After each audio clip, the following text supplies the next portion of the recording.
Well, good evening. Oh my goodness, I knew it wasn't morning, but it's not quite evening. Good afternoon, everyone, and welcome to the Orange County School Board special meeting scheduled for today, Tuesday, May 19th, 2026, and thank you all for joining us. We have all members except for Member Douglas with us, but she will be joining us in just a few minutes. As a reminder, board members will not be engaging in outside electronic communication during the meeting so that we can focus our full attention on the business before us. To my fellow board members, district staff, and members of the public, when speaking, please speak directly into your microphone and make sure it is turned on. Again, thank you for joining us, and Member Douglas is present and has just arrived. We will now pause for a moment of silence, and then I'll invite you to join us in the Pledge of Allegiance.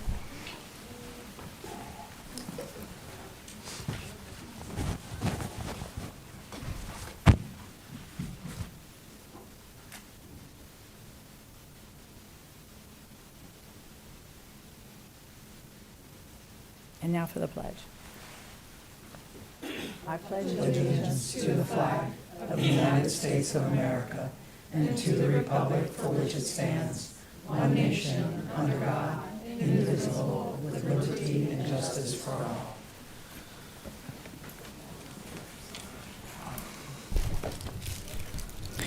All right, today's meeting is a continuation of the board's discussion and debate from last week, May 12th, 2026, school board meeting, and the item was 17.07, which is the request to approve resolution ordering and providing for the holding of a referendum election to determine if the electors of the School District of Orange County, Florida, authorize the school board to extend the 1 mil special millage for 4 years for essential operating expenses to preserve essential academic programs, compensate teachers and support staff, protect arts, athletics, and student activities.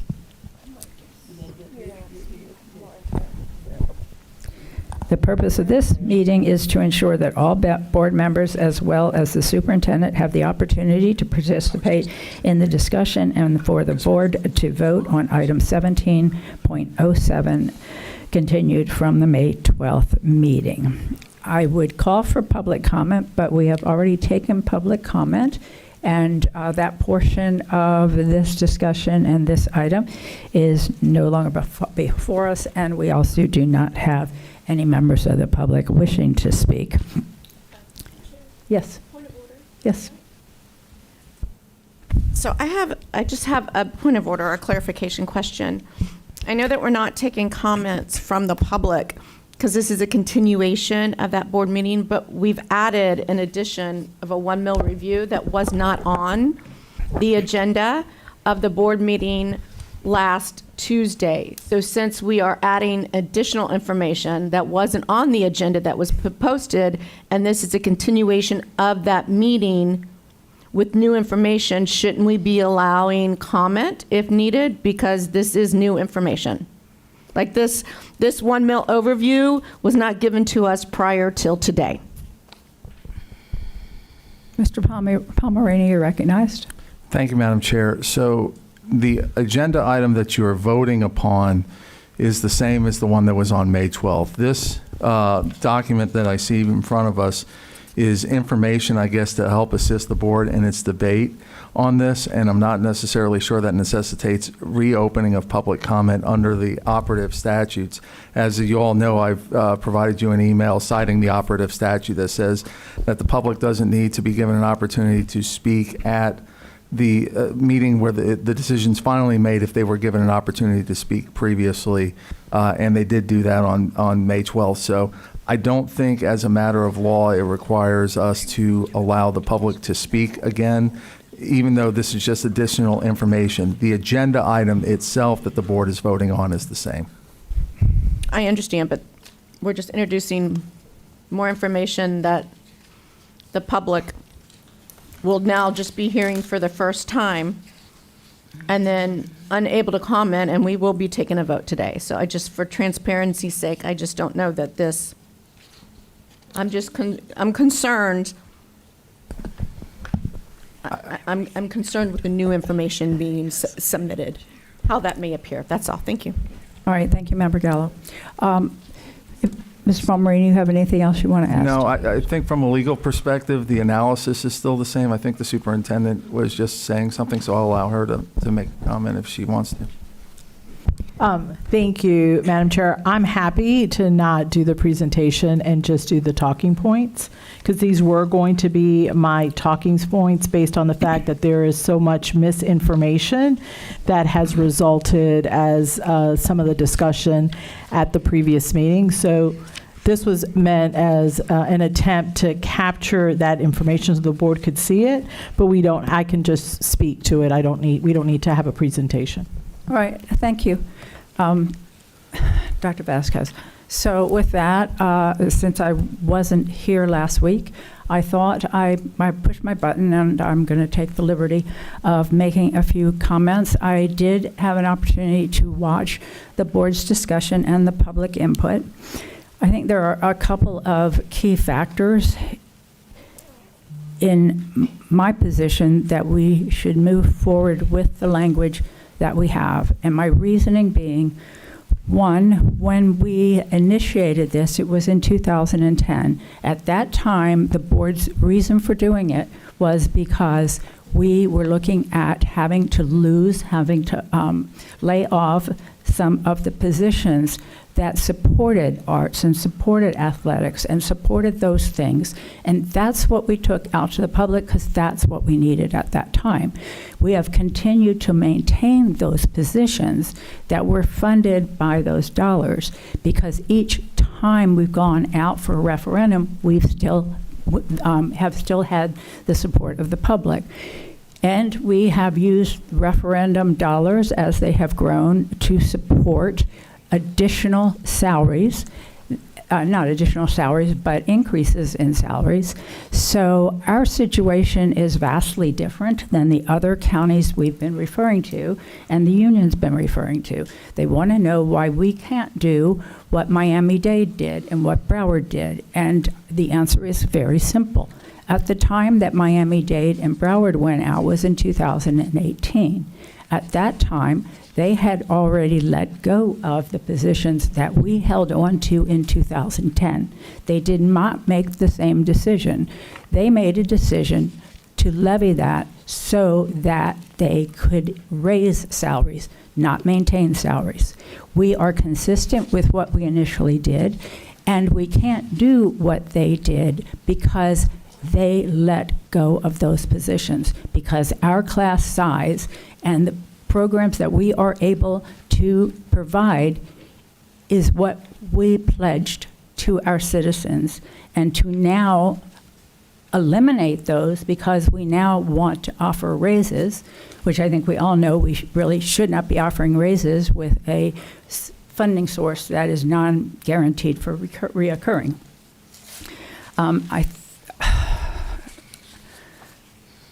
In addition to that, I am concerned that if we put language in that says we will raise salaries, we do not know that we will be able to raise salaries every year. When I was at the county, one of the early votes that our board wanted to vote on was the use of TDT dollars. We had the tourist development tax. We had a steady growth, and the comptroller gave her projections for conservative growth, a medium or expected growth, and a high level of growth. I think her conservative growth was either 3 or 5%. I honestly was aghast because, in my opinion, a conservative growth was not a growth at all, but a decline, because that was certainly possible. As hard as it is to believe, those of us sit here know that the legislature could reduce our funding rather than holding it flat. And if they do that, we will be dipping into these dollars in order to stay the course. So if we put down that we are going to raise salaries and we don't have more money, we have less money, we will not be able to uphold our commitment.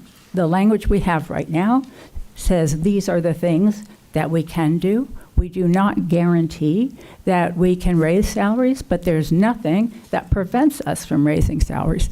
So I will not support any language that I can't guarantee we can do, nor will I support any language that will go against what we did in 2010 and cause us to have to look at positions that we have and lose some of the valuable programs and the class size that we maintain. With that, I'll call on Member Byrd. Oh, I'm sorry, Dr. Vasquez.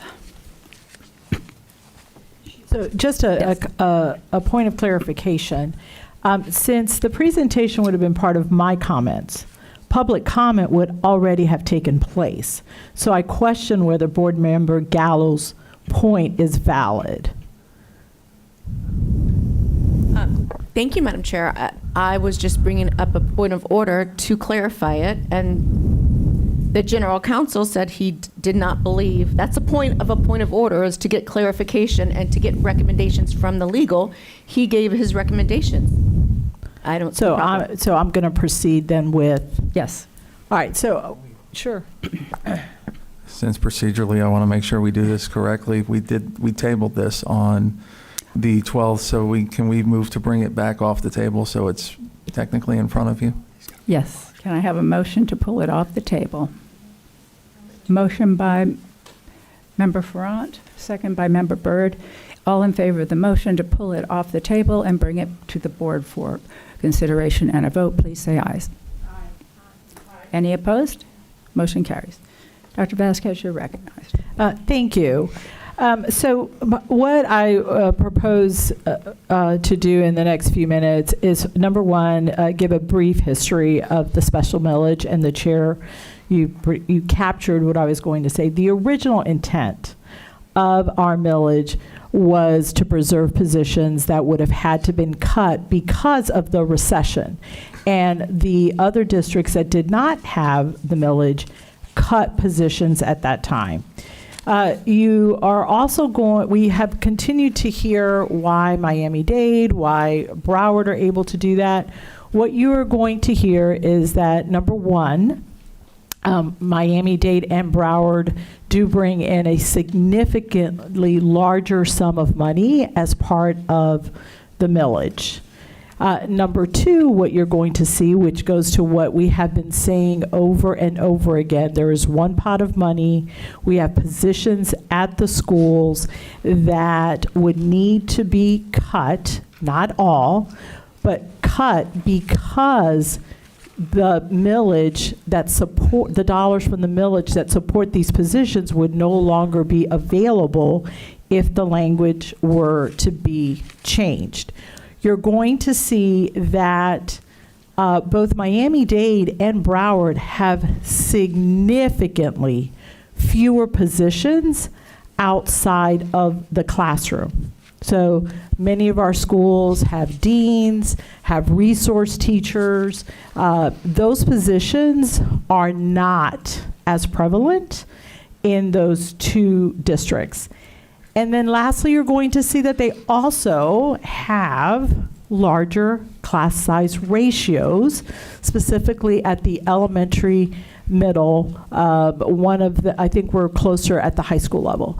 So just doing simple math, if you were to right size with their class size average, and we would say 2 teachers on the conservative side from every school. That's right there. That's over 400 positions just with aligning to their class size averages. Now, the board could choose to have the dollars all go to salary increases. But please make no mistake in thinking that it is not going to result in positions at the school level being cut, being terminated. What does that mean? It means we may not have deans. We may not have resource teachers. We may have schools sharing art teachers and music teachers in order to make the dollars that are being eliminated from the mill to be absorbed into the general fund.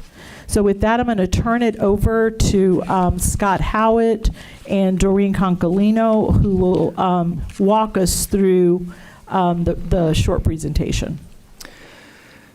Thank you, Dr. Vasquez. Madam Chair, thank you. I'm going to walk through the special millage timeline, just give an overview, and I know, Madam Chair, you did a great job kind of walking through that, and Superintendent Vasquez. I'll go through a little bit of detail just on the numbers as well.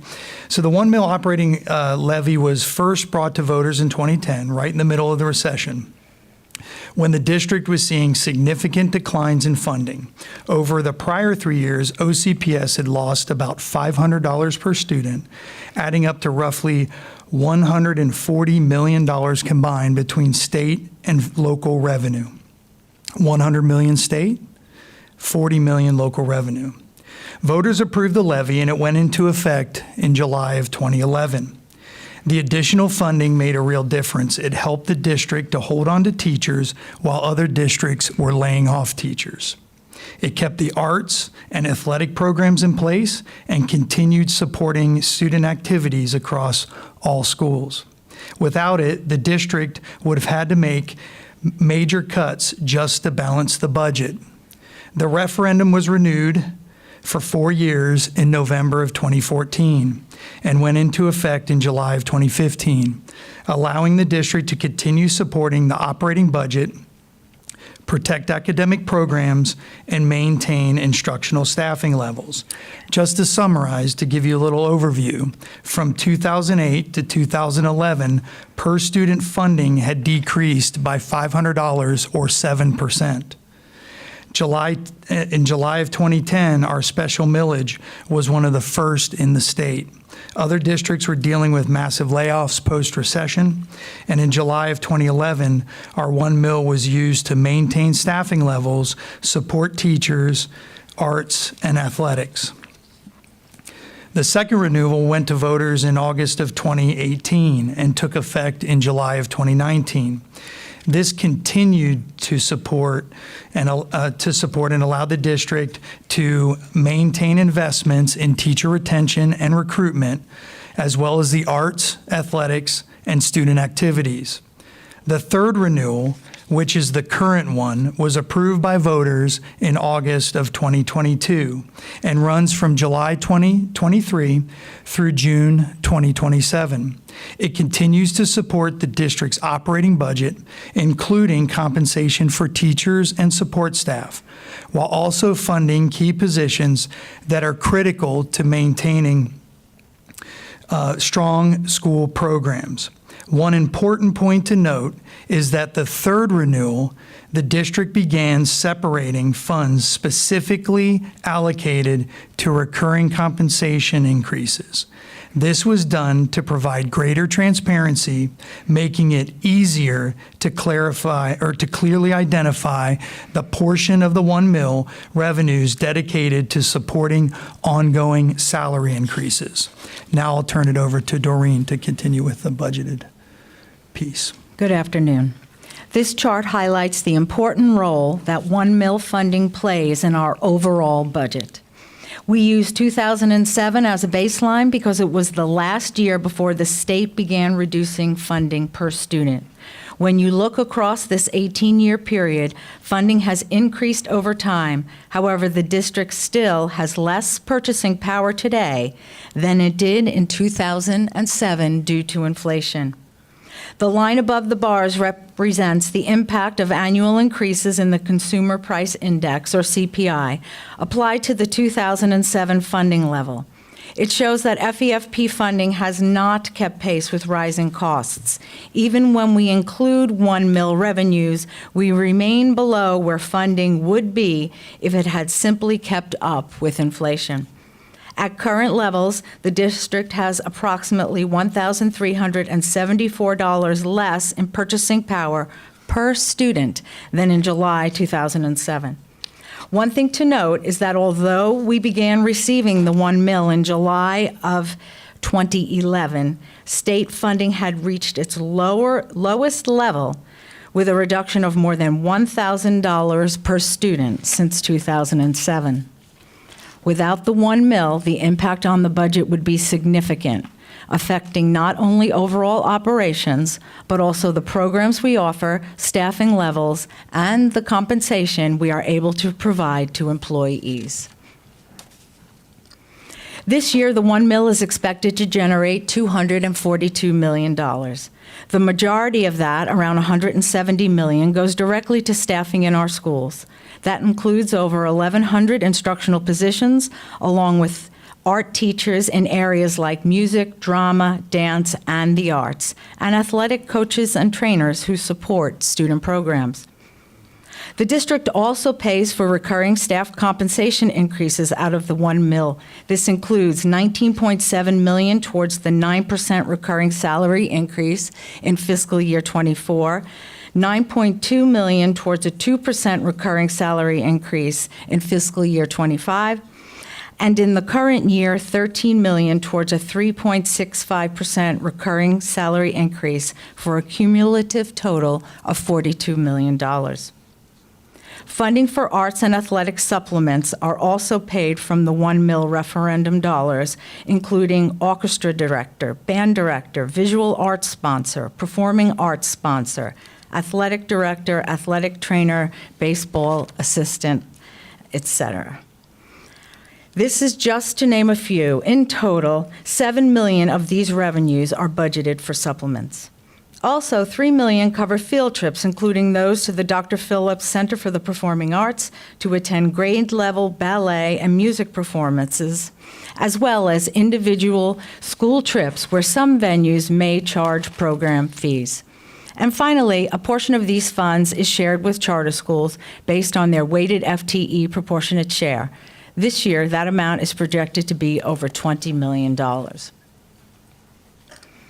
This slide compares what the 1 mill generates in Orange County versus Miami-Dade and Broward. As we know, these revenues are driven by property values. While all 3 districts levy 1 mill for operating purposes, the amount generated varies significantly. Miami-Dade receives more than double the revenues generated by our district, and Broward generates over $90 million more than Orange. When you look at it on a per-student basis, Orange generates $191 less per student than Broward and $509 less per student than Miami-Dade. Despite receiving less funding per student, Orange County invests significantly more in non-classroom instructional positions like social workers, school psychologists, and school counselors.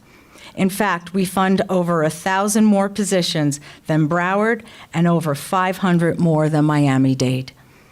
For additional context, we've also included average teacher salaries based on the Florida Department of Education data. As you can see, Orange's average salary is higher than both Broward and Miami-Dade. When we put it all together, the takeaway is this.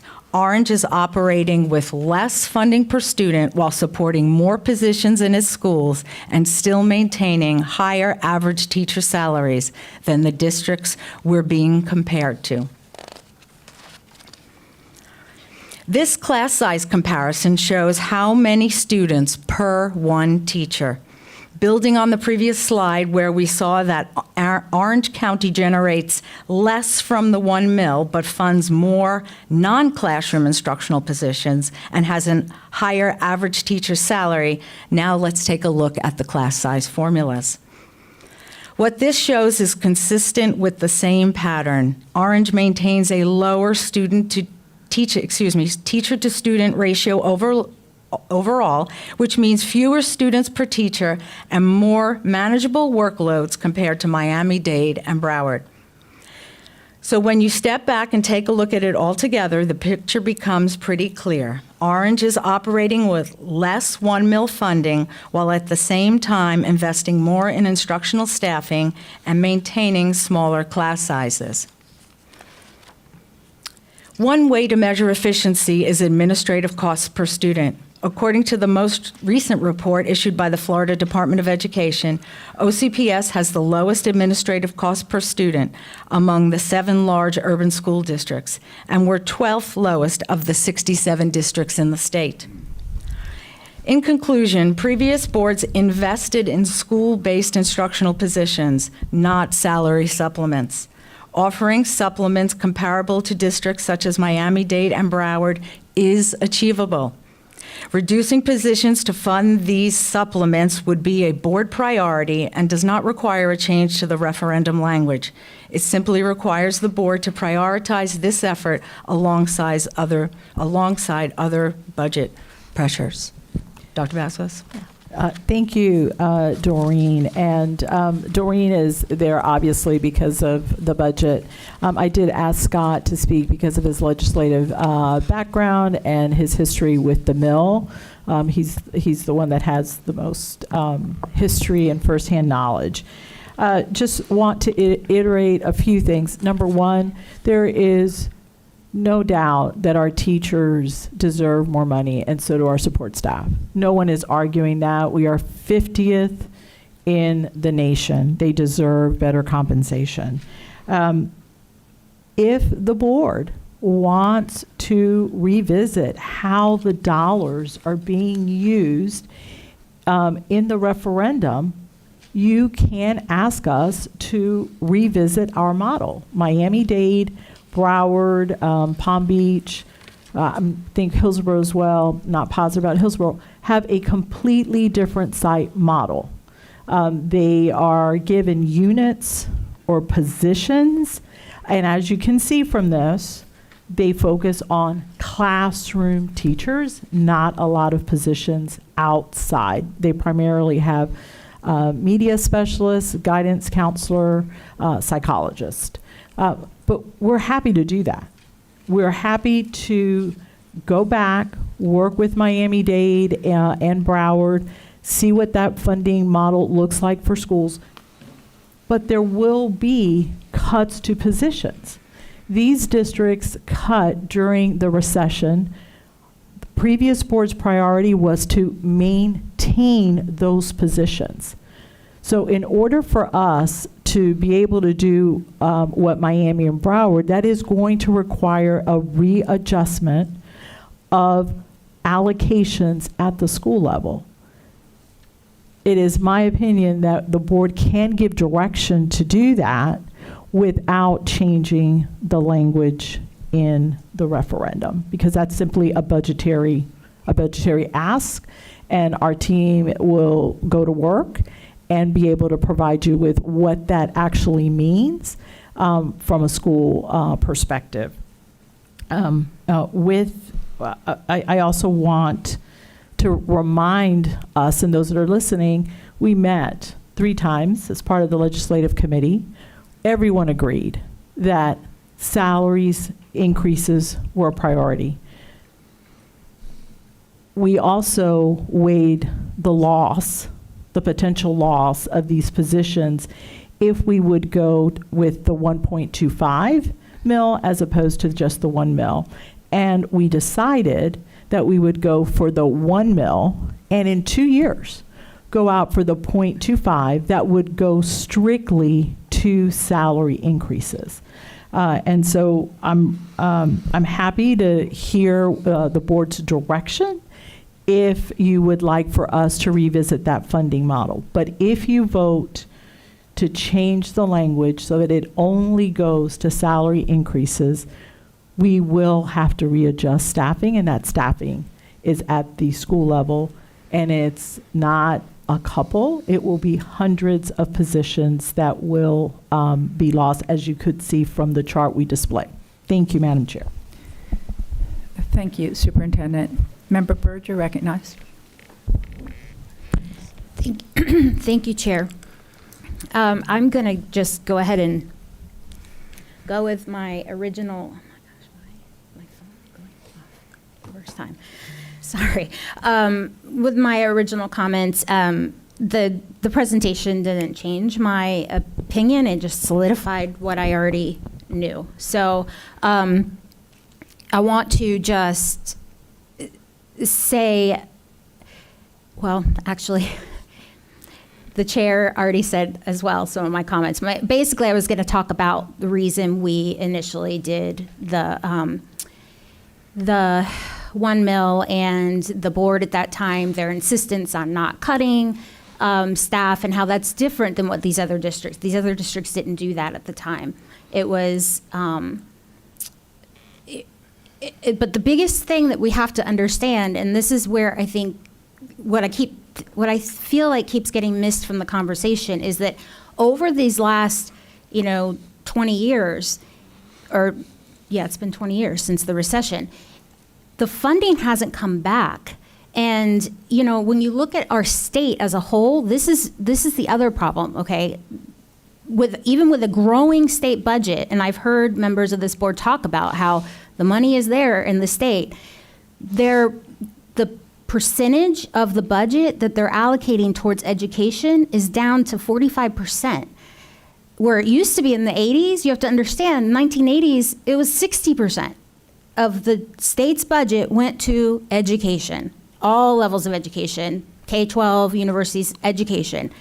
Because the state at that time, you can say what you want to say, but the state then believed education was important and it deserved 60% of our state budget, right? Well, since that time, for whatever reason, it's declined, and it's never come back from the recession. So it doesn't matter if, I'm just going to read what I wrote, because if I try to even, emotions get in the way. And so I'm just going to read. What I prepared was this drop in the state funding did not indicate a shortage of resources. You have to be clear about that. For 2026, the state budget comprised of all the funds increased 20%. Our state budget increased 20%, but yet this year they're saying teachers' salaries only deserve 0.65 of 1%. That's where the anger, and that's where the emails, and that's where the social media posts need to be angry. That we have a state budget that grew by 20%, or $19 billion this past year, but they're still paying teachers at the 50th lowest rate in the entire nation. That's the problem. It's not what we're doing here, because everything that was just shared in that presentation shows that even with all of that, Orange County has still managed to give consistent raises, has still managed to drain the reserves, keeping healthcare costs manageable all these years, has still managed to keep all of these positions in our schools that everyone continuously says are important. In fact, we went to go cut one position this year, and we've gotten completely devastated with concerns about that one position. Imagine if we come back to them and we have to cut other positions. The state legislature no longer believes in or values public education. Any way you cut it, they just don't. They believe in choice, which is fine. I understand that. They believe that voters should be able to take their money and go wherever they want for education. That's fine. This referendum is more important than ever, and doing anything to risk that is completely counterproductive. Email campaigns, social media posts that cast any doubt in voters' minds that this funding is being used exactly for what it's intended to do is just plain, stupid. When $170 million is going directly to compensating teacher positions, and over 90% of our referendum is going to salaries. It's just dumb to do anything to risk it. So that's where my anger is coming in about everything that's going on right now with this. Now I want to talk about changing the word increasing.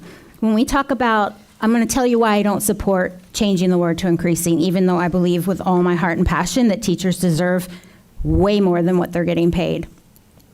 By putting that word increasing in this referendum, we're committing future boards to do just that, regardless of what happens with this economy. This is what I heard some people say.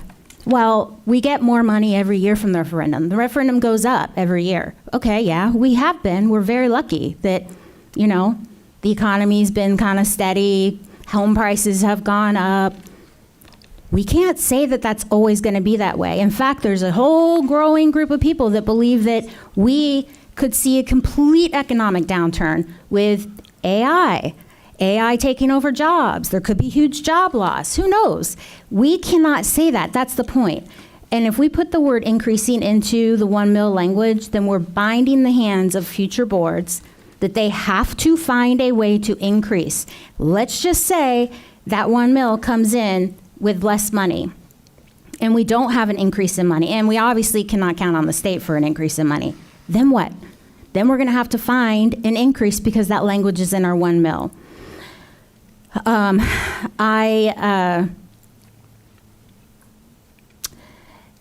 Okay, so with that, not one of us sitting up here, I think, can guarantee that the referendum money will increase every year. That's not an increase. So as a board member, I feel very passionately that I will refuse to tie the hands of future boards to have to do something that I cannot promise that they will be able to fulfill. So that's why I will not be supporting changing language today, and I will be supporting keeping the language just as it is, because we have done a terrific job in this county of maintaining positions, giving our students terrific choices, and continually working on raising teacher salaries every year and keeping the costs away from them, or the raises and healthcare and everything else, away from them as long as we could.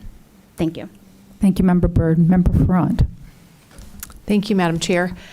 Thank you, Member Byrd, for your comments and thoughts on this. I think it will be, everything I say will be just kind of a adding to what you just said. I agree that teachers should be paid better, right? I think all of us up here feel the same way. We want to make sure they're one of the most vital positions. Everything in life that we learn and do all came from teachers that are pouring into our kids and helping them. This was, thank you, Dr. Vasquez, for creating this presentation. I was able to speak with the team just this week and just understanding more of it and just digging in. I had a lot of questions.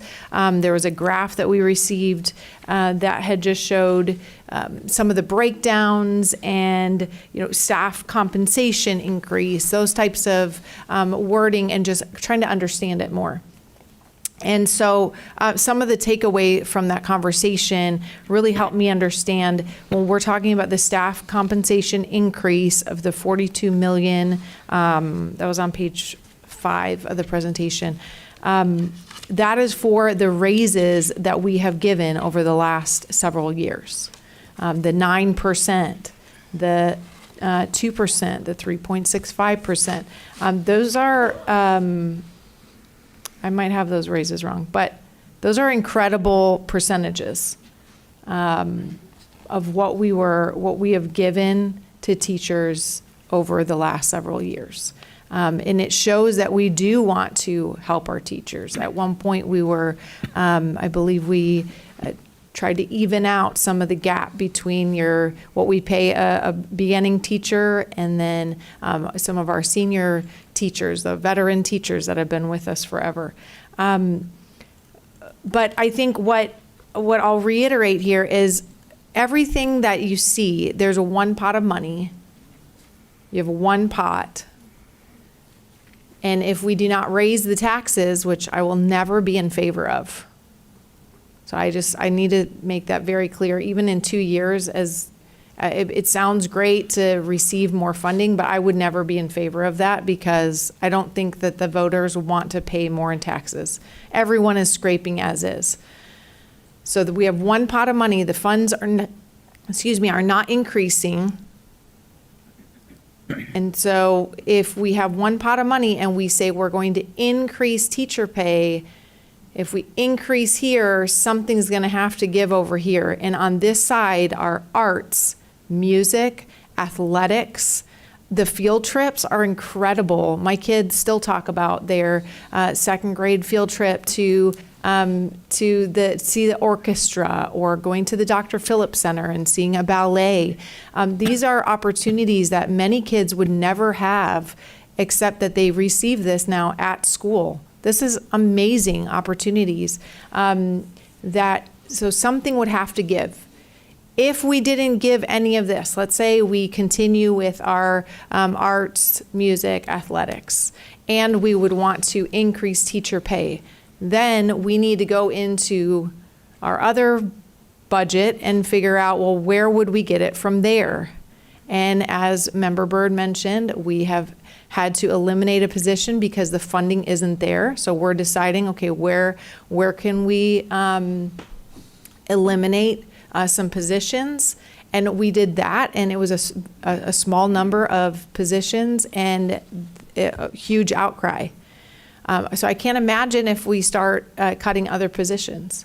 But there are some that, I will say that as a board member, I will be very intentional of, looking through with a fine-tooth comb, where are there areas where we could save dollars? Where are there areas, maybe even here at the district, that maybe there's some, I know we've cut 3%, but maybe there are some areas that they have maybe overstaffing or whatever it is. But that is something that you can guarantee that I will continue with that. But as that is, again, what Dr. Vasquez said, we can direct Dr. Vasquez and the staff to continue looking for those areas that would not directly impact a school. I think that's what all of us are, at least for myself, I want to make sure that the schools aren't impacted. But again, we can't have a headless monster here, and we have just schools operating and doing their thing, and no one is here at the district level. We have to have a head. We have to have people directing and guiding and supporting our schools. So with all of that said, I just will continue to, as I said on Tuesday, I will continue to look and see where we can help our teachers and find those dollars. But with this referendum, I would not support putting the word increasing pay, because we cannot guarantee that every year you could increase the pay. And that is my take on it. Thank you. Thank you, Member Farrar. Member Vanos. Thank you, Madam Chair. I just have a couple of questions. Do we have an oversight committee that, much like our half-penny sales tax, oversees the use of the funds we bring in? Do we have that for the 1 mil? No, we do not. Okay. But if I may add, those dollars are rolled into the operating budget. Ultimately, the board does approve the operating budget, and we are audited every year. Mm-hmm. No, I get that. And I think that's part of the problem with this conversation is, on the one hand, we're trying to separate the 1 mil, but on the other hand, it's really part of the operating budget. But I do think that I've had many people ask me this question. And so I think it is important to have some kind of group or committee group that can see where the funds are coming in and see where the money's going. So I would support that first and foremost, though I hear what you're saying. I also do want to acknowledge Member Gallo's comments about receiving this overview right before the meeting. I do think this is something important that our community would want to have seen. So I just want to acknowledge that I agree, and I wish that we had gotten this earlier. I also received an email, I think we all did, and I think some of the questions that were asked in the email were not answered directly in the response, so I just wanted to ask those questions.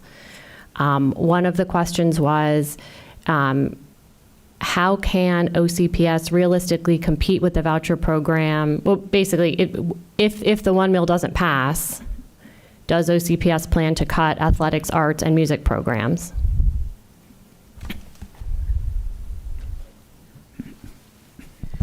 If the 1 mil does not pass, our team will put together recommendations for the board to help guide what cuts would take place.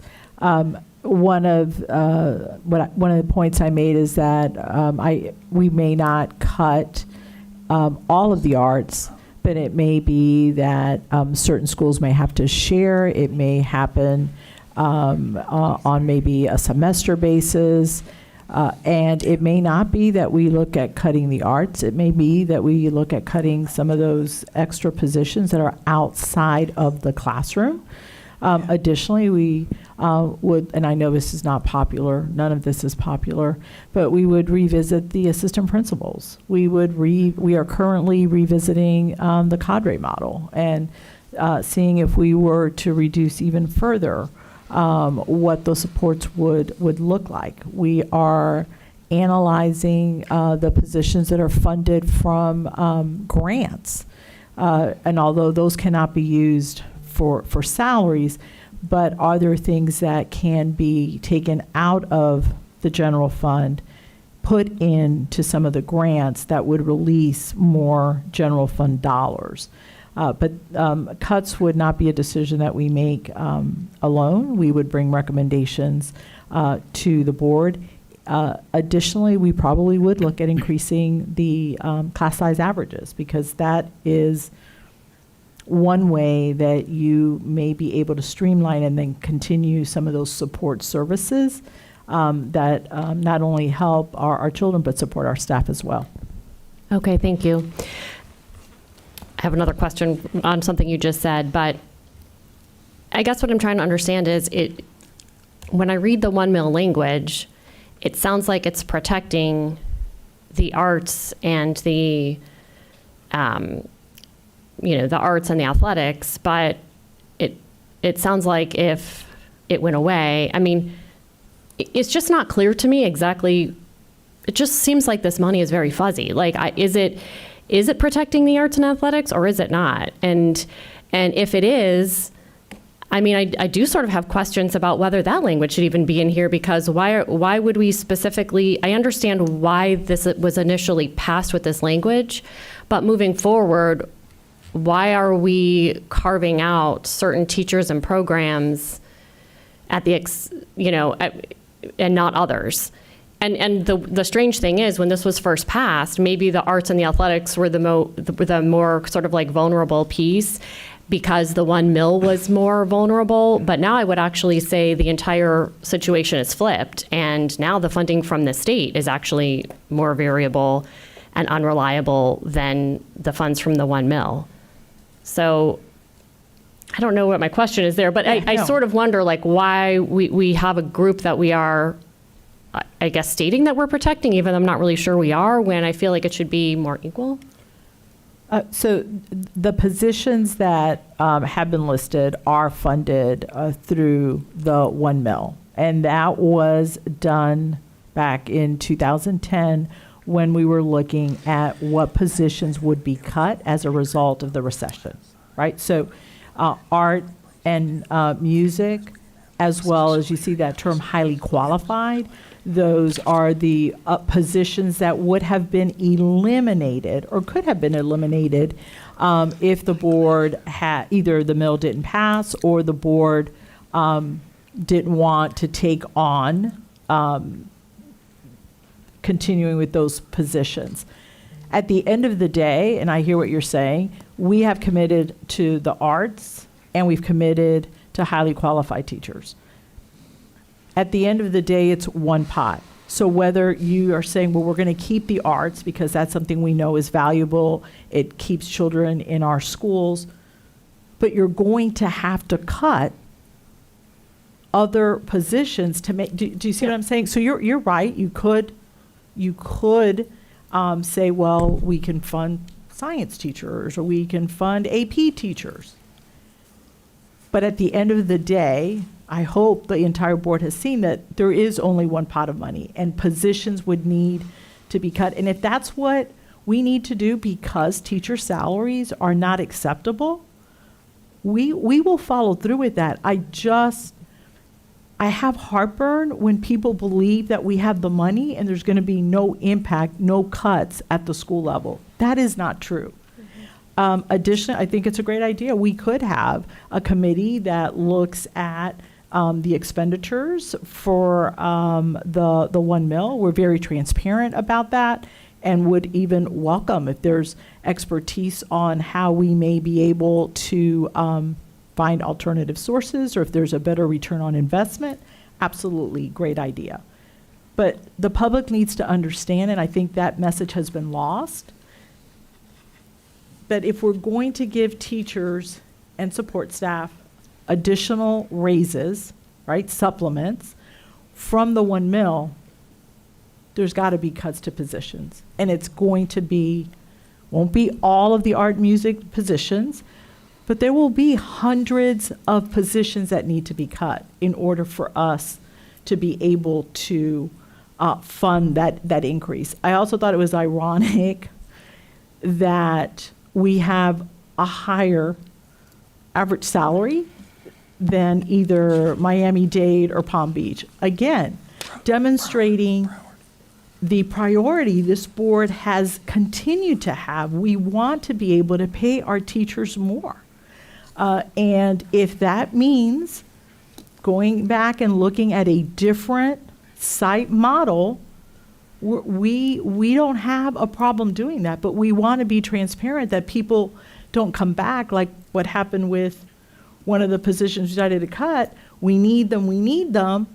Well, 80 positions is nothing compared to what we are looking at, and we haven't even gotten into what the request is. But it will be hundreds of positions that will need to be cut at the school level. Thank you. And, you know, it's funny, I was thinking back to when the 9%, I think it was the 9% salary increases when they happened a couple of years ago.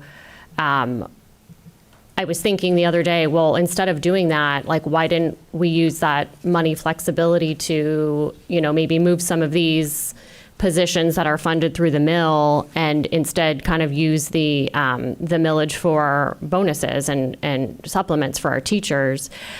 But then I was remembering when I sat right there and then back there, and I was listening to the conversation, and what I remember teachers saying was, you can't bring a bonus or supplement when you're going to go to get a loan or to go to get your mortgage. And the preference that I understood at that time was for a salary versus money out of the mill as a bonus or supplement. And maybe I'm remembering that wrong, but No, you're correct. so, I mean, I guess that's the trade-off. I mean, I've had many emails and people saying, why can't you do what Broward did? Well, I called my friend who's on the Broward School Board, and I mean, first of all, they had to cut 1,000 positions, and they're planning to cut 1,000 positions over the next each year for the next 2 years. So first of all, there's that. And also what this person shared was that yes, the teachers are getting the bonuses and supplements through the 1 mil, but if the 1 mil were to go away, that's gone. Like, it's not in the base salary. So those teachers aren't protected. There's no protection for them. They lose all of that extra bonus money if that 1 mil goes away. And I don't want that for our teachers. I do want to make sure that they have, ever so slowly as it's increasing, and it's disgusting. It's not enough. Our teachers don't make nearly enough money, but at least if it's in the salary, that's better than a supplement or a bonus that you can't necessarily rely on. And I, reached out to a friend on Pasco County. They cut 180 positions. Sarasota, 260 positions, including 180 teachers. Brevard's having a 7% workforce reduction. Seminole's going through it too. And so I'm really torn because I want our teachers to have some guarantee, to have an increase and to see this mill as a way to have an increased bonus or supplement. And we say what we're going to do in 2 years for the 0.25, but there's no guarantee that we'll pass a board. So I'm worried that we're not going to have that. But at the same time, I also want our teachers to be protected too. So I'm just trying to articulate my thoughts and put out there the things that I'm weighing in my mind as to reaching the right decision. So see if I had another question before I let other people speak.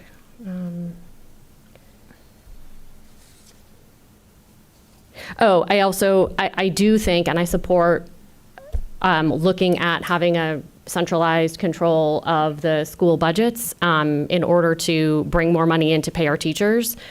I absolutely support investigating that and using that to increase our teacher pay. And then, of course, I will always say that with maybe the exception of some programs for ELL and students with disabilities, I also support cutting EdTech software programs as well for $1 million or $2 million there. So I'm just putting it out there as trying to offer other ways, and I will wait to hear from the rest of my members. Thank you. Thank you, Member Vanos. And as far as sharing the dilemma and the tough pros and cons, I appreciate that, and I think it is always helpful for us to understand not just what I think or what any of us think, but why we think that way. So thank you for taking the time. I know that doesn't mean you have an answer, but you certainly got all the questions that are, I think, in everybody's mind. All right, let me call on Member Salamanca. I'm sorry, Member Felder. Oh, that's because you already deleted your name. I'm sorry, Member Felder. Oh, thank you so much. This is indeed, I think Member Ferran said it last time, kind of engaging conversations we're having on the board. I just want to share a couple of things. Last night, I had the opportunity to attend the Metro Conference Athletic Banquet. I'd never gone. And to see those children and the efforts that they made in their accomplishments in their sport. Member Vanos, you would have been tickled pink. Winter Park was off the chain. And this girl that plays volleyball, my girlfriend is a referee. When I mentioned Winter Park, she immediately knew who I was talking about. That chick gonna be some in Appalachia. She's gonna be something else. And the thought of having to cut, if we decide to go with the 1.25 other than the 1 point meal, because we're looking at the salary increases in another way, to not have children have the opportunity to have coaches there to work them to their fullest potential, because we can't afford to have the programs in the school. Many children come to school because of the sports, because of the arts, because of the culinary, because of all these extra things that we are still able to do. It would be just, I can't imagine. And I sort of looked at my district. If we were to go with 1.25, I'm due to lose 269 plus students in my district. I mean, not students, I'm sorry, teachers. That's a lot. And then I looked at the fact that if we did do a 1.25 meal, they did the surveys like 56 to 41. Okay, but if we kept the one meal, the survey showed us 70 to 29.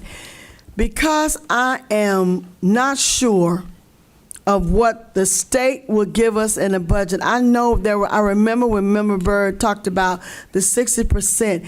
I mean, everybody was gung-ho with public education.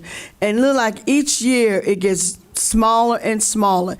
And I would advocate that those persons that lobby for policemen and firemen, they should get behind education. Because it's people, people that are police officers and firemen, they have to make life and death decisions to kill somebody, to save somebody from a fire. And if the mindset of that person to make that life and death decision is not right because there were not enough teachers or qualified teachers to help mold their minds, we got a problem. So we need to do all that we can to keep qualified teachers and be able to continue to give them some type of salary increase.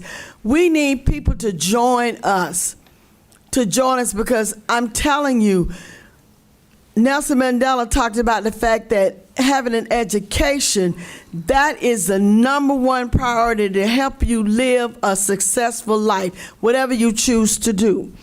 And so I am very concerned about teacher salary because I'm a teacher. And my mother used to tell me stuff and I would just laugh at her. She said, if I had the kind of money you were making, and this is my first year teaching, I made $800 a month. $400 and some every 2 weeks. My mother said if she had made that amount of money, I can't imagine living like that.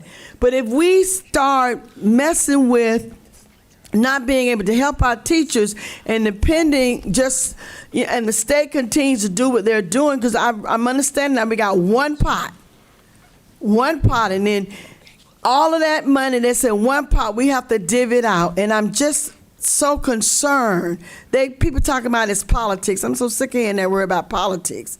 Just do what's right. If we have to pull everything out of that one bucket of money, I'm just afraid in 27, 28, what it's going to look like. 28, I shudder to think what's going to look like 29, 30. What it's going to look like if the trend does not change. So while we know that people have voted for the 1 point meal, and you got a 7 to 29 ratio, that's more comfortable to me than the chance of a 56-41. And I'm not a math person, I'm an actress, I'm a theater person. And so I'm just going to contend with what I know, what I believe was what we discussed in those 3 meetings. I'm going to hold fast until I can see something differently, and I don't see it right now, to the 1 point meal. Thank you. Thank you, Member Felder. And up next is Member Salamanca. Thank you, Chair. I remember, I think that's probably the worst budget time for OCPS when I was in the classroom, right? I remember in 2010, the official hard caps of class size kicked in. And there were these enormous budget deficits that the district had. I think out of my 7 periods, 5 of them, there was over 35 kids in them. I mean, we were sitting on top of each other's desks to be in these classrooms. It was, one, incredibly disruptive as a student. 2, our teachers were so stressed. I mean, it was so much work per teacher in addition to what was even, and I remember obviously class size being a whole debate on its own, but this is, it just reminds me a lot of that and really how hard it was just to not have the money to just have normal amount of students in each class. And I really actually appreciate the data that was given to us about the student to teacher ratio, because we've come a long way since I graduated from OCPS. That was absolutely not a ratio I think I experienced the last 2 years at Timber Creek. But I want to say something I think all of us share, and we're all coming from the exact same belief, which is that every teacher in OCPS should be able to stay in this profession, should be able to raise a family, feel like their job provides. And we take this very seriously. I've heard from teachers we've all heard from them in emails and who've come to speak to us who are thinking about taking a second job or who don't think that they can stay in this job. And of course, I really do carry a lot of that. And what we're talking about here is not should teachers get paid more. It's about what adding certain language to a ballot language does. And I understand a lot of the anger, man. I mean, I've been called many things this week. I won't repeat on social media. And I'm not going to pretend it doesn't sting, because it does. We're all human, and no one here has actually bad intentions, no matter what social media tells us that we do. And it's hard to sit with those comments, because I think a moment and a vote like this, it doesn't ever stop bothering you to take a vote like this. It is heavy and it is hard, and I don't think anyone on this board takes it lightly. And I understand the anger, but I mean, you can replace me as a board member, but you cannot replace 1,000 teaching positions overnight. And you cannot replace what happens to those people's lives. I would rather absorb all the anger that I have gotten in social media the past couple of weeks, and awful things have been said about me, than make a promise that costs so many their job over the next couple of years. It really is not a vote about what teachers deserve. They absolutely deserve more. But with this sentence, we're adding a sentence to ballot language that is written in a way that is hoping that there's no economic downturn. We're saying no matter what happens out there, we're going to increase teacher salaries. And in the near future, right, over the next 4 years, we handcuff this board and the leadership and governance of this district to make any adjustment to that. And so the risk is not that a paycheck is stagnant over a recession. And we saw that in 2008. I remember a teacher saying we haven't gotten a raise in a really long time when the recession came. But they were very grateful to have a job. And the option was not, hey, I promise you that we're going to increase your salary no matter what, but actually some of you will lose your jobs. Because that's the only way that the math works. It really is a math problem. And I just cannot vote for a language that makes that scenario more likely. We talked about how many positions is funded through the Wand Mill. Those are just like individuals in those classrooms, right? And God forbid property values fall and this shrinks, or God forbid that projections are what they say they're going to be on enrollment are actually worse than it says on enrollment, which means our revenue drops from the state. God forbid both things happen at the exact same time, where property values fall with our enrollment, which that was something that did not happen in 2008, because we were still growing and we were still building like crazy. Not responsibly, clearly, but we were building and we were growing. People were moving to Florida. And so it's not quite a hypothetical. And I think I ran some numbers, right, that if we do modest, a 15% dip in property values, a 15% dip in property values, back in 2008, it was a 50% dip, and a 5% enrollment drop over the next 4 years as well, that can be in the upper $100 million of lost revenue to this district. So we would be looking at a minus $100 million in revenue, and we would be looking at a ballot that we all committed to fund an increase every year of salaries. And somehow we say the math doesn't add up of why we have to cut. Because right now, I mean, I'm of this board who inherited past board's decisions not to cut healthcare costs. And we are in the biggest hole, and we have to make really hard decisions on healthcare costs that we're inheriting it. It's more painful today than it's ever gonna be.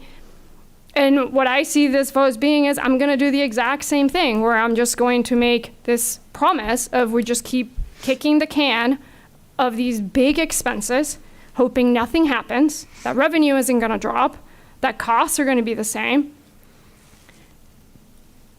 and then have some other board be on the hook for actually figuring out where to find the cuts. And the cuts are going to come either at the expense, I think, that was the exact wording Member Vanos used. If we have the arts and the athletics, is that really at the expense of others? Maybe, but yeah, increasing any part of this is at the expense of something else. That's just the way it works. So, I'm not okay with hollowing out the arts or the athletics or any activities that fund any of this. I think parents who have choices, whether that's a charter or private or vouchers, are going to start looking around, because it is super clear to me from emails I've gotten from talking to parents that one of the reasons why they continuously pick OCPS is because of the investment that this past boards have made on the millage to invest in the arts and athletics. And they believe that OCPS is incredibly nationally competitive because of the type of programs that we have. And these are not just programs that we're funding on field trips, right? These are positions of programs that we're funding. I think ultimately, I don't want this district to lose the credibility of every future ask that we make of those voters, because I think that if, God forbid, these numbers end up being the enrollment drops or property values drop and the increase in salary ends up eating up the majority of the millage or a whole nother bucket of the general fund that we are on the hook for, and we have to cut these programs, I think the voters will come back and say, I voted for a millage that has the arts and sports, and what do you mean that this is being cut? I mean, the emails that we've gotten for the safe positions, I think it's gonna be 10 times that. And I think next time we go to the ballot and ask for whatever the increased millage is or the 0.25, the voters are gonna say that we did not stick to the things that we said. We're gonna lose the credibility from the voters who have supported us and giving us money. And they'll say, I gave you money, I approved to extend this, or I actually approved to increase this, and my kid doesn't have a coach anymore, and my kid doesn't have an arts program anymore, even though my kid loves that. I will not do that to a future board. And so that's kind of what I'm voting for. I'm voting for what keeps enrollment up. I'm voting for what makes the math work. And I'm voting so that the voters of Orange County continue to trust that we're going to fund the things that they have prioritized, and that is protecting the things that we have always put in the millage. I do think that if members of this board want to discuss the actual buckets of this, the percentage that goes into this, I think we absolutely have the toolkit to do that. But handcuffing this and saying we're going to mandate that we will increase teacher salaries every year, that's very different. Because if we are ever looking at a negative $100 million, which is a very reasonable assumption of stress test, we're going to find $100 million somewhere else, and it's not going to be pretty. And so that's going to be my vote. Thank you. Thank you, Member Salamanca. Member Gallo. Thank you, Madam Chair. I appreciate everybody's comments today, and I 100% understand that we only have one pot of money, and I don't any way or fashion think that we're hiding money. I know as a district, I don't believe that we're hiding money. Are we utilizing the money to the best of our ability and the most efficient way that we can? I think that's something that we can explore. I also spoke to friends in Broward. I probably spoke to the same person Stephanie did. I also spoke to Miami-Dade. Both places have arts, athletics in all their schools. They're not doing a rotation. They have all the same things that we do. And if you look at the referendum and how the referendums are laid out, none of them have just the referendum going to teacher supplements. I mean, none of them do. It varies, but like they're supporting arts, they're supporting athletics, they're supporting retention, mental health. Madam Chair, the mic, we're having a hard time hearing. I'm sorry.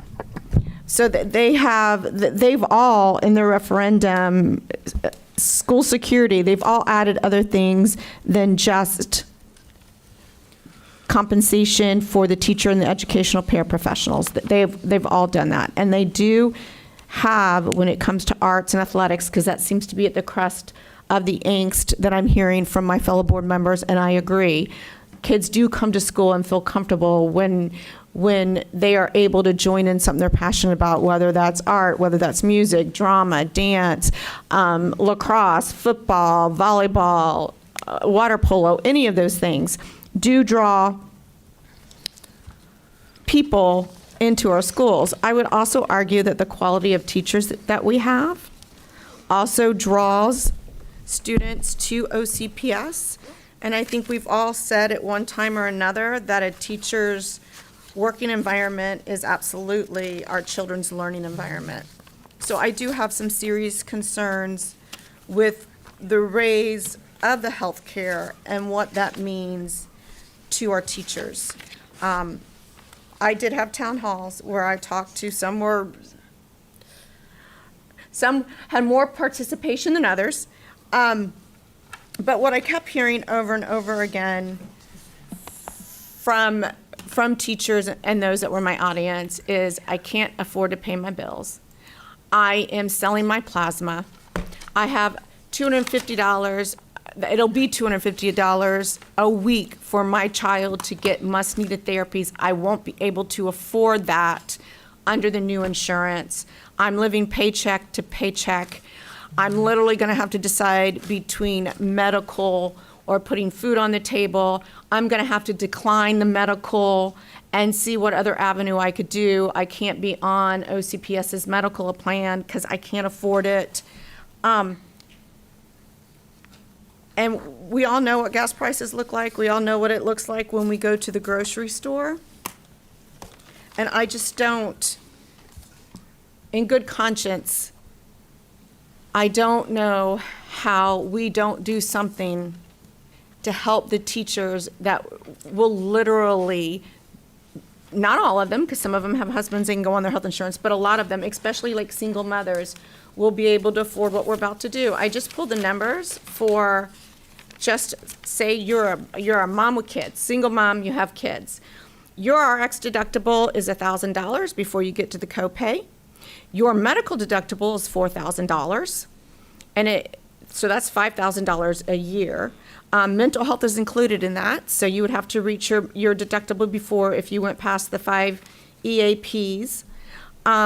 Your cost per year is going up by $1,683, and that equates to $134 per paycheck. So these are real numbers that are going to cause a real hardship on our already cash-strapped teachers. And I just don't know how they're going to survive this. And I understand the need for us to stabilize our trust fund. We have to. We're bleeding money. We can't afford to do it. We can't afford the $145 million for next year. But as I stated at the meeting on Tuesday, that means we're going to have to make some hard choices that none of us want to make. And maybe that does mean looking at everything. I don't want to cut arts, athletics. I don't want to cut positions. I don't want to cut deans, resource teachers, or anything. But when it comes to our teachers literally being able to survive in a profession that they love, as a single mom, in order to get 2 or 3 jobs, she's got to have daycare for her kids, and we all understand how expensive that is. So it's not just as easy as telling teachers over the summer, you got to pick up a couple of jobs. It's not that easy for our single mothers. And so we need to look at some of the things that Miami-Dade has done. I understand that they don't have as many teachers, and I think at the very minimum, we need to have that conversation. When I look at the class size comparisons, and I'm looking at Orange, I promise you these are averages. These are school-wide averages.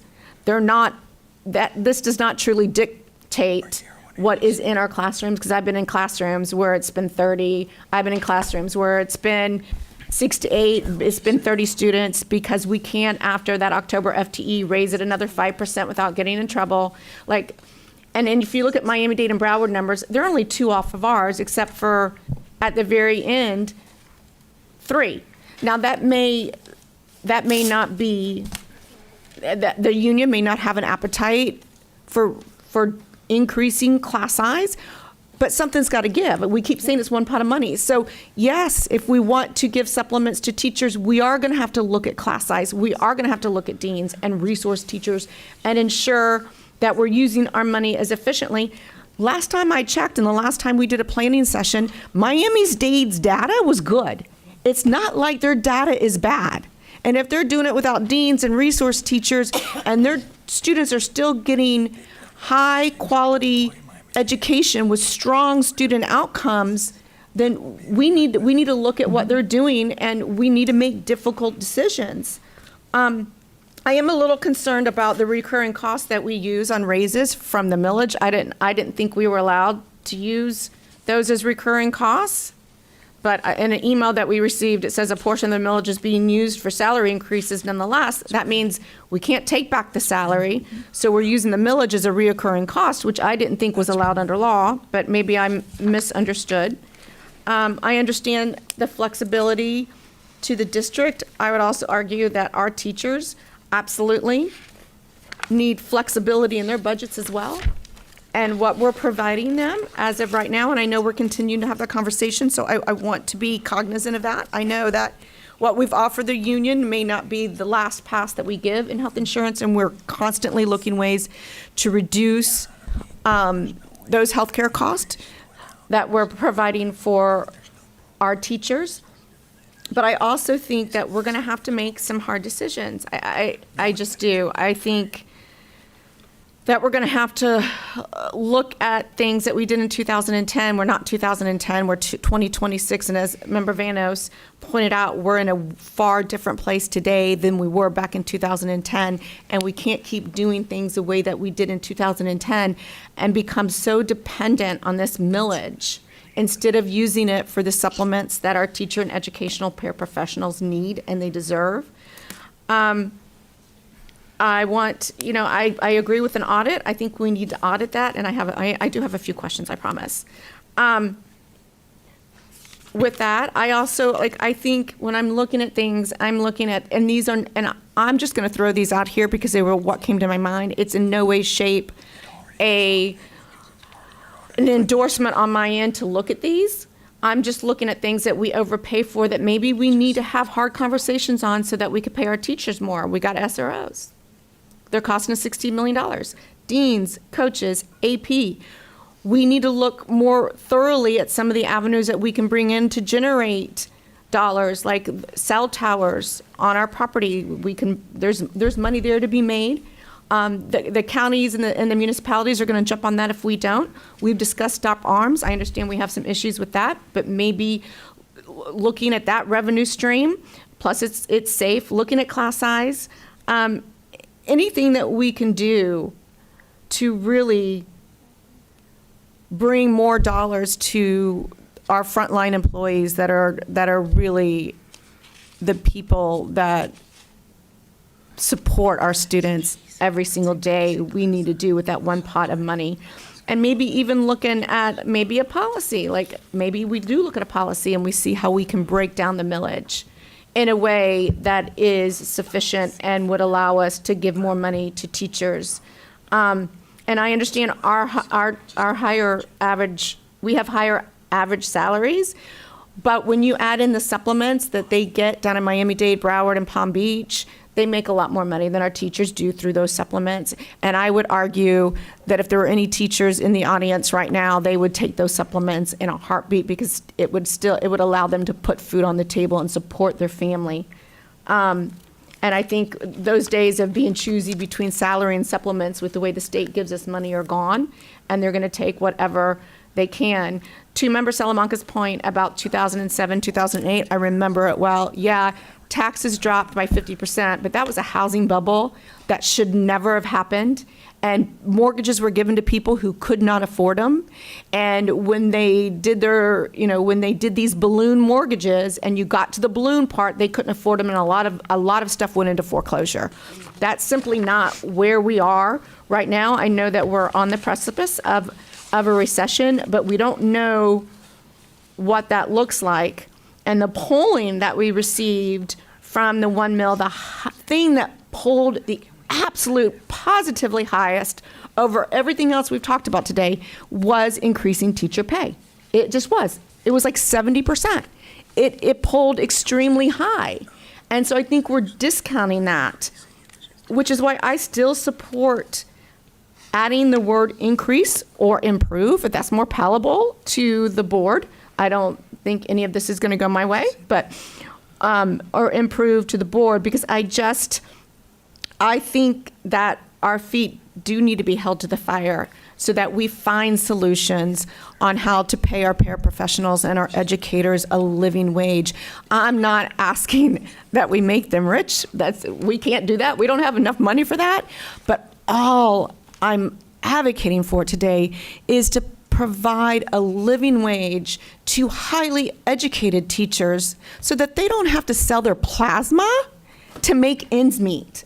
So they're not working 2 to 3 jobs and trying to decide if they're going to leave their kids home alone if they can't find someone to watch them because they can't afford daycare. These are all real issues, real struggles, and real emails that we've all seen in our inboxes. And so I feel like that is worth fighting for, and that is why I would support adding that language, increase or improve, into the ballot language. And I think we could do so without cutting arts and PE and athletics and all those things that other districts continue to have and that do bring in students. And I do have a question about the way we broke it down. It's 170 million goes to 1,187 instructional positions. How do we identify which positions they are, and how do we define and quantify high quality teachers? What does that look like? And I'll give you a series of questions, and that way you can just answer me once. And then staff compensation increase. Is that tied to the raises that we've done? Is that, so that would make that 42 million reoccurring? And so what happens if we don't get the millage? And I didn't think we were supposed to be putting reoccurring dollars embedded within our millage. The supplements, that 7 million, are we paying select teachers supplements for arts and athletics above and beyond what they're getting paid with the millage? Is that what that means? So those are my questions. Ms. Concolino, please. In reference to the supplements, right? Schools give out supplements to teachers, and these are those supplements that are tied to arts and athletics. So would it be like stipends that they Yes. get for coaching, stipends that they get Correct. for clubs? Yes. Correct. Like if they're a choral director, they get a stipend for that. So those stipends that are tied directly above their base teacher pay. Okay. And then staff we know that's reoccurring cost. That's our raises, correct? The staff compensation is our raises that we offered, that Correct. 9% raise, and the raises we've offered since then? Correct. Okay, thank you. So I am concerned about, like, we got to get a way of using reoccurring funds on our millage. And then the 170 million for and I'm just going to focus for today's purposes on the 1,187 instructional positions. How do we identify those, and what does it mean to be highly how do we quantify highly qualified teachers, and what does that look like?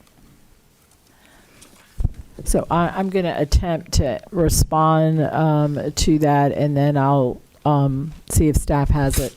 So the term highly qualified, I believe, is being used to identify certified teachers in our school, and I think that terminology was used as a way to ensure the public understands these are certified professionals that are teaching our children as opposed to non-certified.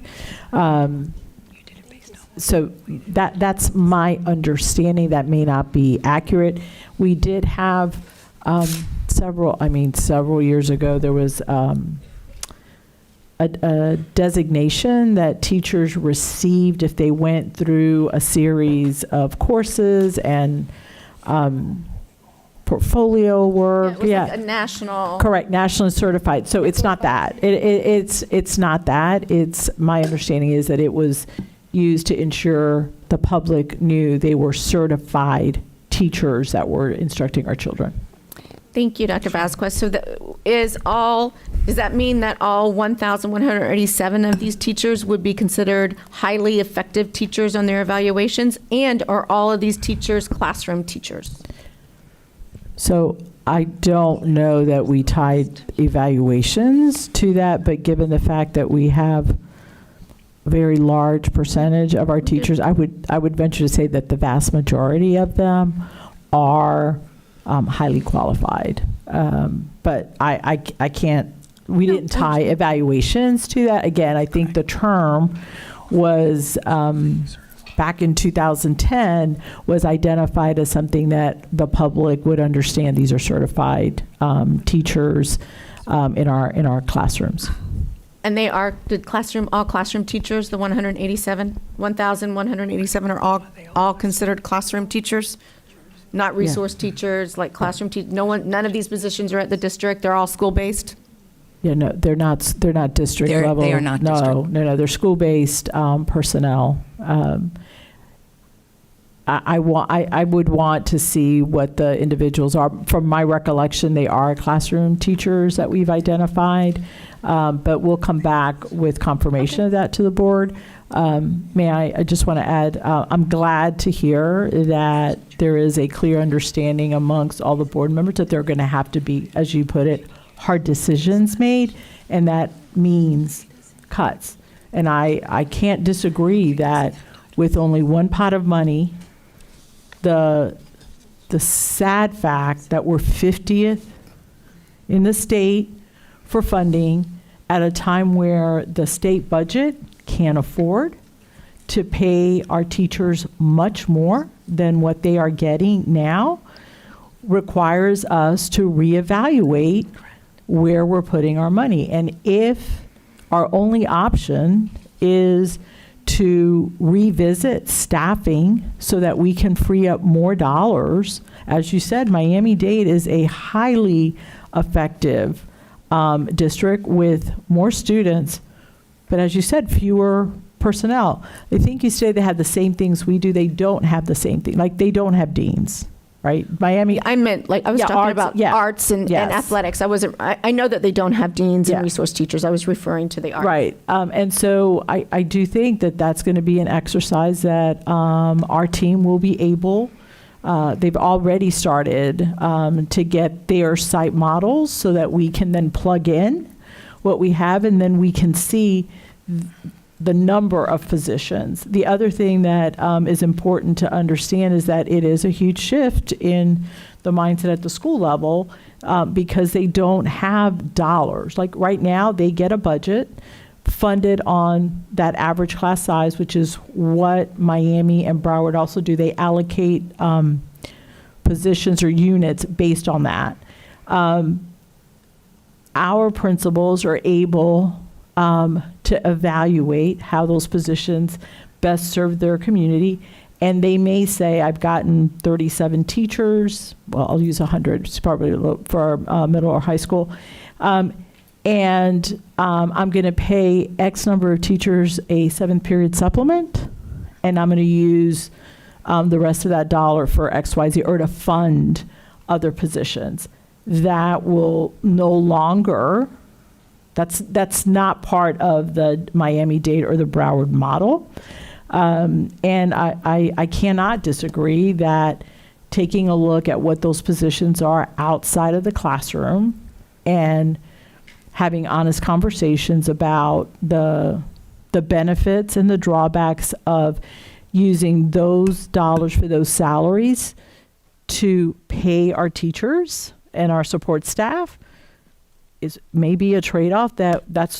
This is where we are. We have nothing else. We've looked under every rock, and I don't see that changing the money we're getting from the state anytime soon. And so it's left to us to then be able to, as you said, do the best that we can with the dollars that we have. Thank you. I appreciate that, Dr. Vasquez. I really do. And I do think, as I mentioned, we're going to have to make some hard decisions. And we're going to have to make those hard decisions with the union. I mean, this is going to have to be discussed with the union on what it looks like, how can we do it, how do we make it happen, and even OSPA. But I believe that OSPA, those positions that we're talking about aren't OSPA positions, so they're not going to be as affected like the CTA bargaining unit will be. So that's who we need to talk to. But we need to sit down and we need to talk about class size amendment, and we need to talk about these positions because we're going to, I mean, and keep in mind, when we talk about athletics and when coaches and we talk about art teachers and music teachers and drama teachers, these are still teachers. These are also teachers that can't afford their health care. These are still teachers that are struggling to meet, that have families, that's, has to figure out a way to make it all make sense with their internal budget. So they're teachers too. And so, I'm fighting for them as much as I am any other teacher. So I would approve or support in changing the referendum to say increase and improve, understanding that, if it happens, we're going to have to make some hard decisions. But I believe, based on what this board has already said, we're going to have to make those hard decisions anyways, because teachers can't afford to live right now. So I don't look at it as us making decisions for other boards. I also don't believe that it's entirely the board's fault that we are where we are. I would say it's more of Tallahassee's fault than it is this board. We're a product of increasing healthcare costs that were trending at 10% and went up to 23%. Nobody could have projected that, especially not a board that is not a healthcare auditor or understands actuary and those type of processes. That's just not our wheelhouse is education. That's why we're here. Thank you, So Member that's Gallo. I need to make sure the board is aware that it was important to the board last week that we all be present. We're all present. Member Salamanca has to leave in about 2 minutes. Everybody has spoken except Member Douglas. If we want to have a vote with everybody here. Yes, Member of Douglas, course. My please. vote counts as well. Thank you. I agree with Member Gallo about having all the data before we take very, sound decisions. It's very important that we get all the documentation in order for us to be prepared to make really hard decisions for our teachers. And I thank you for bringing this document. It's very valuable to us at the moment. Of course, I really want teachers' salary to be increased. I really want to get, but I just don't want to cut any other teachers as well to make this happen, So I think that we are all teachers. It doesn't matter if it's a music teacher, it's an art teacher. We are all teachers, and we need to be, treated at the same level, okay, all teachers. And I'm listening to what Member Gallo was saying about making the hard decision and everything. So my question would be, is it possible to amend and add increased contingent on the one meal? Increase contingent on the one meal. So that way that solve our problems, okay? It's not going to be only increase, but contingent on the one meal. We receive it or not. Member Douglas, let me clarify. Okay. If this fails, then that language increase isn't there anyway. If it passes, the language is either there or it's not there. If the language is there, what that means is we commit that every year, regardless of our financial condition, regardless of the state, regardless of whether or not we continue to collect the same amount in the millage, we have to give everybody a raise, which means we may have to cut people in order to give them a raise. That's the issue here. That's what I'm saying, contingent on the one meal. No. I think, We cannot add that? are you thinking that we're going for the 1.25? No. Because that's what this is just the 1 mil. So if the language is not needed, because if it passes, that's what we're asking. We're asking if it passes, then we want to be able to use these dollars. If we were to go out, which is not the discussion, for the 1.25, then I could see where you were saying if we get the one mil, but this is just for the 1 mil. Okay, and general counsel may be able to speak to how many words we have. in the- 75. Oh, okay, All right. all right, so you already know. Yes, I already know. I already asked a question. So we are between the rock and the hard place, okay? And we wouldn't be in this predicament if we receive more money from Tallahassee, okay? And I believe that is also on purpose to put the blame on school boards and what we're doing and all these things. So that's purposely done. I just want to listen a little bit more before I make my decision, my final decision. You still have two people, and then I will make my decision. Thank you. What I was saying is that we have about 1 minute before we lose. Yes. And so